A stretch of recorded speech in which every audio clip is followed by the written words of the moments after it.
If you speak English, you can activate the subtitles down in the bottom of the video. I wrote them myself, so they are quite accurate and you can understand very well the entire video. E ciao a tutti ragazzi e benvenuti in questo nuovo video. Oggi siamo finalmente qui con un nuovo video dove, come avrete letto da titolo, andremo a vedere 5 modi in cui potete implementare davvero tantissimo i vostri video. Per ogni consiglio che vi andrò a elencare, vi linkerò in descrizione un video realizzato con questa tecnica, fatto da youtuber naturalmente molto più grandi, in alcuni casi anche proprio fotografi e videomaker, in modo che comunque possiate vedere che i consigli che vi sto dando sono effettivamente utili e importanti. E detto questo, iniziamo subito col video. Il primo punto di questi 5 consigli sono gli effetti sonori e la musica. Questi infatti sono davvero molto importanti per rendere più interessante un video. Partiamo dalla musica. La musica è soprattutto consigliata, io non la consiglio tanto come sottofondo nei video come invece fanno altri youtuber, che a me sinceramente non piace tanto,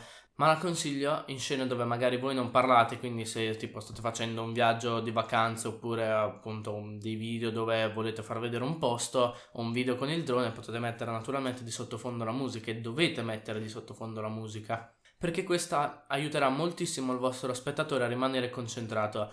Infatti ho fatto una piccola ricerca e la musica aiuta appunto a concentrarsi su una certa cosa e soprattutto evita che l'attenzione dello spettatore vada calando durante il video. Un'altra cosa molto importante sono gli effetti sonori, infatti questi insieme alla musica aiutano a capire il mood del video, quindi se volete fare un video con un'atmosfera un po' più tenebrosa o un video con un'atmosfera un pochino più allegra.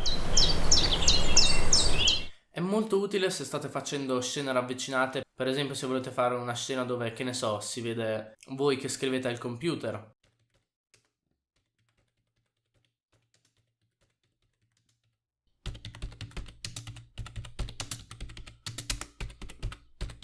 Gli effetti sonori vi aiuteranno in tutti questi casi e soprattutto un'altra volta renderanno molto più interessante il vostro video ed avrà anche un aspetto decisamente più professionale. E il secondo consiglio invece è un consiglio dedicato non a chi fa video come nel caso di questo video sul cavalletto, ma a chi fa vlog o scene comunque in movimento. Questo punto è infatti la stabilizzazione. La stabilizzazione può fare una differenza abissale tra un video di successo e un video non di successo. Infatti a me è capitato davvero molto spesso di vedere dei video tutti troppo mossi e quindi mi veniva quasi il mal d'auto e li ho chiusi direttamente. Ma magari voi che state vedendo questo video non avete un obiettivo stabilizzato internamente o una camera con sensore stabilizzato. Ma fortunatamente per voi esistono molte altre soluzioni, tra cui soluzioni software e soluzioni hardware. Le soluzioni software è principalmente una sola, infatti grazie al vostro programma di videomontaggio, in questo caso io uso DaVinci Resolve 15, potrete stabilizzare i vostri video.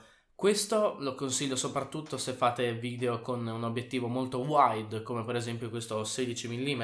Infatti per stabilizzare una ripresa in post-produzione il programma dovrà fare un piccolo crop dell'immagine, quindi i bordi verranno un pochino ristretti. Dopodiché ci sono le soluzioni hardware, ce ne sono davvero di 10.000 tipi, esistono gli stabilizzatori elettronici come per esempio lo Zhiyun Crane V2 che adesso sta andando molto, o se avete un cellulare il DJI Osmo Mobile. Ci sono soluzioni invece non elettroniche come per esempio un gimbal o una Steadicam in cui la vostra camera va controbilanciata con dei pesetti. Questa soluzione in particolare mi viene in mente, viene molto usata soprattutto in video musicali o anche in cinema. E questo era tutto per la stabilizzazione. Passiamo ora al terzo punto, ovvero l'editing. L'editing in questo caso naturalmente editing video ma anche editing audio.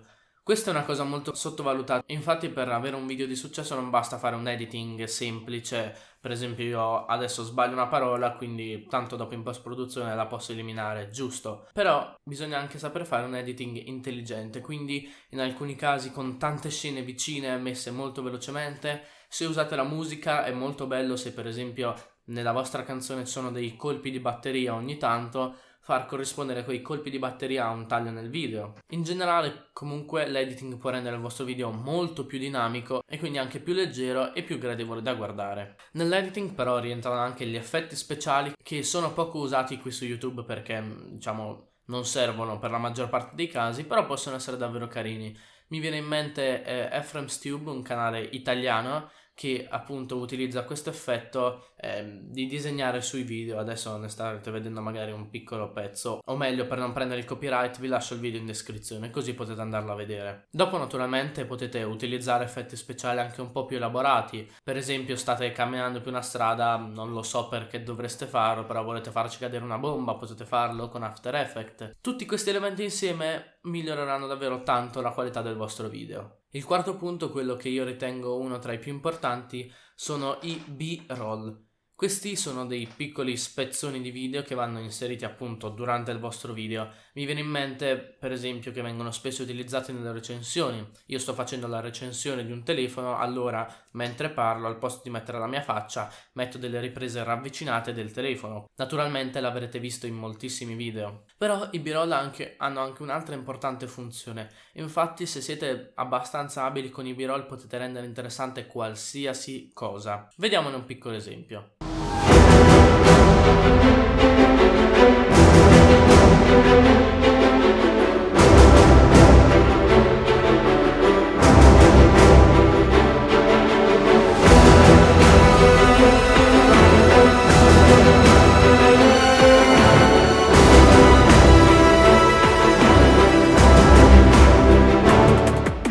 Ok, e come avete visto io non sono ancora molto bravo, però piano piano potete rendere interessante davvero qualsiasi cosa con i vostri B-roll. E visto che tengo molto a questo punto, vi lascio un video in descrizione del grande Peter McKinnon, che appunto ha realizzato un video sui B-roll e sulla loro importanza. Quindi se non volete credere a me, andate a vedere quel video e credete a lui. E questo era tutto per questo video, io spero davvero che vi sia piaciuto, quindi vi invito a lasciare un mi piace, a iscrivervi al canale, condividete questo video dove volete, lasciatemi un commento qua sotto con magari altri consigli o altre tecniche che voi utilizzate, in modo che magari potrei fare una seconda puntata o potete semplicemente dare dei consigli alle persone che vedono questo video. Detto questo io vi saluto e noi ci rivediamo come sempre qui sul canale.